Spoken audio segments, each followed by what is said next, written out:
Okay, the French, the Spanish, everybody. Okay, so we got rid of them, and then the second thing is Industrial Revolution. We're one of the most advanced industrial countries, so we were able to extract minerals as never before. And the gold rush, as soon as those romantic gold panners finish off the really easy stuff, it becomes an industrial enterprise. It requires very high tech in terms of machinery to crush, machinery to dig, pumps to clear out water or to bring in water, and elevators to get people up and down deep mines, and all this technology that was developed in San Francisco and in the mining districts.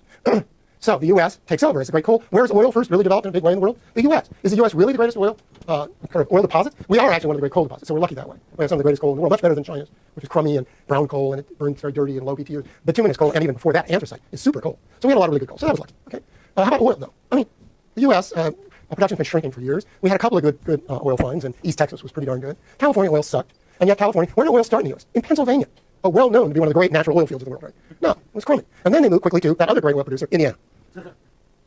And then they jumped out to California, which was better. California becomes the world's biggest oil producing area for 30 years, from about 1925 or 25 years, let's say 1905 to 1930. And we have really crummy oil. It's hard to get at. It's full of asphalt. It's deep. It's fractured. You got to pump steam in again. It's a mess. It's like one step up from tar sands. But why did we get it? Because it was in the U.S. You have the U.S. technology, the U.S. geology that develops to take this stuff out and use it. How about dams? We don't have the greatest rivers in the world. We have one of them. But the most advanced hydroelectric area in the world is California in the early 20th century. And we have pretty puny rivers. There's some nice mountains with little rivers coming down. And we just coat them up with dams. And the Colorado, the first high dam in the world is on Colorado. I mean, what's that compared to the Brahmaputra or something? Nothing. But it was here. The Brahmaputra is way over there. And is only now being destroyed by dams. That's another story. So the Industrial Revolution creates resources by demanding them and also by supplying them. By creating the capital, the technology, the machinery, the knowledge to allow you to extract coal with a machine like that looks like something out of, what's that Will Smith movie where the worm comes out of the subway with a spinning nose? Was that part of Men in Black? Was that one of Men in Black? Yeah, maybe it was. Maybe it was, yeah. Yeah, I guess it was. Men in Black 3. I get them confused. They come on the TV. And I mindlessly watch them and don't know which one it is. Okay. What's also interesting is the resources created in modern industry. That some of the earliest, most important industries are resource extraction. Mining in Europe, mining in America. When the Industrial Revolution is just getting going in the United States, you get the gold rush. And one of the most important industries in the country is not just steel, not just textiles, but mining. Let alone cotton and modern agriculture. That's another story. Okay? Sugar extraction and sugar mills are some of the earliest factories in the history of the world. Forestry and the development of modern saws, one of the important areas of technological and metallurgical advance in the United States. It revolutionizes timber extraction. I mean, the United States invents the circular saw in about 1830. Man, can you cut timber with that baby? And then in crates, we invent dimensional lumber, which you cut with circular saws. Once you have industrial saws, not only do you saw faster, but you saw truer, and you don't have to build things out of big lumpy logs that you carve off with an axe or something. You go whoop, and you got thousands and billions of board feet, which you can build houses with 2x4s. It's fantastic. And suddenly you got 10 times the resources you had before. So I got a few examples up there. The moral of the story is that capitalism works on both sides. The demand for resources, the supply of resources. Modern industry, in many ways, creates its own resources. Supplies it's an endogenous process. But it's not enough. And I guess this slide says there are natural limits, and also there are natural sources. I should have put it maybe slightly differently. And the extensive frontier continues unabated to this day because we're always searching for those new free goods from nature. Those new cheapo sources of great oil strike, great new forest resource, and damn the orangutans. And of course, that's what's going on today. Epics of expansion, you see, go along with epics of capitalist expansion, whether it's the European periphery or the Americas or the Industrial Revolution era, which right up through early imperialism, which is very much, the dividing up of Africa is very much about natural resources, more probably than anything else, more than markets, for example. The 20th century, the U.S. has been this global octopus, not just developing the U.S., but sending U.S. companies around the world. We're the ones who opened up the Arabian oil fields, for example.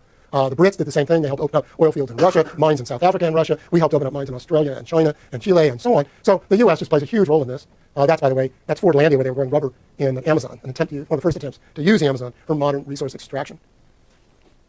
Japan, there's a very rich, very resource-poor island, and its trading companies and mining companies are all over the world. Long before China was heard about as a modern industrial power, Japan had its tentacles all over, so the U.S. isn't the only octopus. Europe, you could do a map like this for Europe, and of course China has this massive demand, which is searching all over the world, sucking in resources from around the world, and having an enormous effect on development around the world through trade. So this is China's imports of resources. This is, by the way, why China doesn't run as big a resource trade surplus as Americans think, because they import so much in resources and so much in machinery that their net trade balance isn't as positive as it looks like when you're just looking at U.S.-China figures. And, of course, Africa is the new frontier here. The Chinese are in there cutting deals, multinational, U.S. multinationals. We've even set up a new military command of U.S. imperialism on the African Command, which never existed before, which is about oil in West Africa, minerals in Africa, and China in Africa.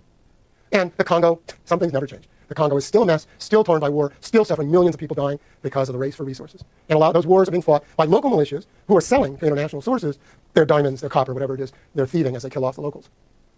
And this has become, what's interesting is there's also a whole new crop of multinationals out of places like Malaysia, Indonesia, Brazil, China that are going around the world doing this. It isn't just U.S. and northern multinationals anymore. I'm going to skip that thing about Japan. I want to get to my last point as I run out of time. That clock's a little fast. I have 9 minutes. Okay. So this section is about resources in territorial development, going back to when we talked about national and regional development, if you remember that. And it's about whether resources help you or don't help you. And the answer is, could be either. They can be very difficult to manage, to master, to utilize in a productive way, but they can be done. Now, there's a theory in, especially in development economics, if you're out of development studies, this idea that having natural riches is a curse, and it's going to be a mess no matter what. And there's lots of examples of this. And that's why I'm going to talk about these first two, then I'm going to talk about success stories, and I'm going to talk about the unevenness of all this in time. So we have this kind of, we can start with this idea of a global division of labor, which I mentioned long ago when I was talking about trade, which was based, of course, on the idea that the northern industrial countries manufactured, and the southern poor countries, who weren't as technologically advanced and so on, would produce natural resources. And there were arguments about whether this was good or bad, but it's what they did. And many of them still do. El Salvador, still, Guatemala, this is what they have to do to this day to survive. That, by the way, is West Virginia, not Guatemala or El Salvador. So it also shows up regionally within the rich countries. And the U.S. has a long history of regions that are poor, that are sitting on riches, like West Virginia, which produced more riches in coal, about 3 times as much coal wealth as Northern California produced in gold and silver wealth. Didn't do it much good, did it? What about Montana and all that copper? Didn't do it much good. What about Northern California and all that timber? Didn't do it much good. So something went wrong. And there's lots of examples from the third world. Jamaica being a classic, couple map of Jamaica and bauxite, the greatest bauxite deposits in the world, I believe, or one of the 3 or something, and that's Jamaican poverty. So how do you explain that? There's a long debate, and maybe it's due to colonization, to force. Maybe it's due to prices in terms of trade. Maybe it's due to kind of what's called dependency. There's a long development of that theory in Latin America after World War II. Staples' theory actually goes back to a Canadian theorist of the early 20th century, a guy named Harold Innis. And then there's another theory called the Dutch disease, which some economists invented about 20, 30 years ago. So let's look at these under when resources fail. Okay, resources can be a problem if the prices turn against you. And this happens all the time. Say you're a coffee producer. Well, there are just too many coffee-producing countries. And every time you turn around, there's another one. Vietnam has just planted up the coffee as part of its development strategy. It may sound good to Vietnam, but it's not great for El Salvador or Colombia or Brazil, who produce a lot of coffee already. Too many producers, too intense competition, prices tend to fall because the market is glutted. Meanwhile, manufacturing prices, especially like iPads, you'll notice, although computers have fallen, you produce new technological products, everybody wants them, and they come out, they're introduced with pretty high prices. Apple gets very, very rich. California gets rich off that, but it isn't very good for somebody trying to compete in some standardized PC being made in China, right?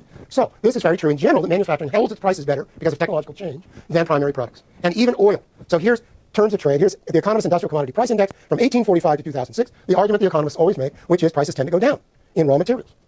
Now, that isn't a very good basis for development. Here's another chart. It says the same thing except for World War II. There was a big jump in prices in World War II, then it started again. And this happens even in oil, which we tend to think of is only going up. But since World War II, oil prices, and even before, think of the 30s, oil prices have periodically fallen quite dramatically. OPEC was created to try and fight against those price declines.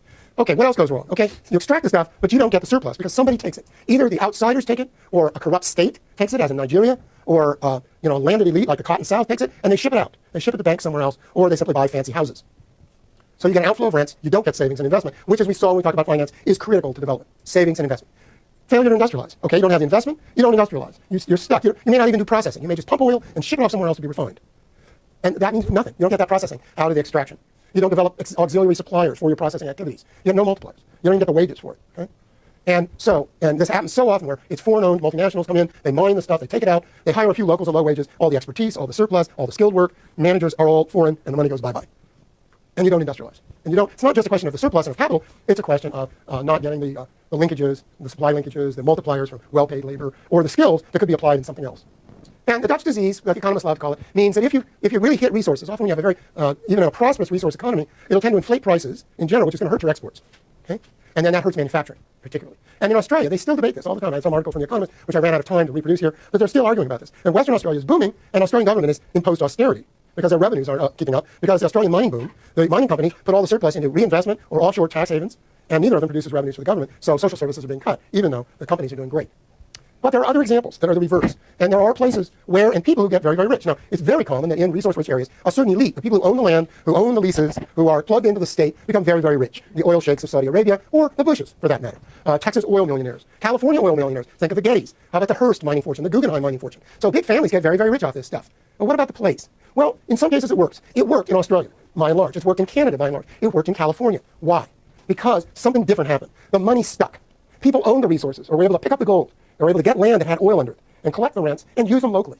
And they put it in local banks, and the banks reinvested in local industry. And then the industry took off and created the machinery for the mining. And the same story, by the way, is repeated with oil in Southern California, as happened with San Francisco. So we got all kinds of auxiliary development because we had local capitalists, local landowners, local skilled labor, developed local industry and local transportation and so on, so that you got a virtuous circle of development rather than a vicious cycle of undevelopment. And this is still going on in other places. And the last thing I was just going to say is that temporarily, when resource booms hit, as I said, you get that resource frontier, so like, boom, but it can be an internal frontier, an external frontier. There's a very short time period. Money rushes in, people rush in, and you get what's called boom towns. And you get these resource booms. This is around the tar sands in Alberta right now. This is Virginia City. Doesn't quite look like that now, unless those are tourists, and so on. You get these tremendous booms. A resource place can develop very fast and then collapse when the resources are exhausted. And the Western United States is littered with places like Rhyolite that are ghost towns, right? That are testimony to the insecurity of resource booms. So something more has to happen at a regional level and a local level for Rhyolite, for San Francisco not to end up like this. And the other thing I should mention is that, of course, these resource booms often lead to civil war, great battles over who really controls these resources. Nigeria's been in a semi-state of civil war. Iraq, why is Iraq so riven? A lot of its battles over the oil revenues. Bolivia is splitting in two, and so on and so on. So these are really ferocious battles over resources. China's interest in Tibet is not simply because they want to suppress Tibetan Buddhism as a pre-modern form of religion. It's all about the Himalayas. So on that note, have a nice Thanksgiving, and I'll see you next week.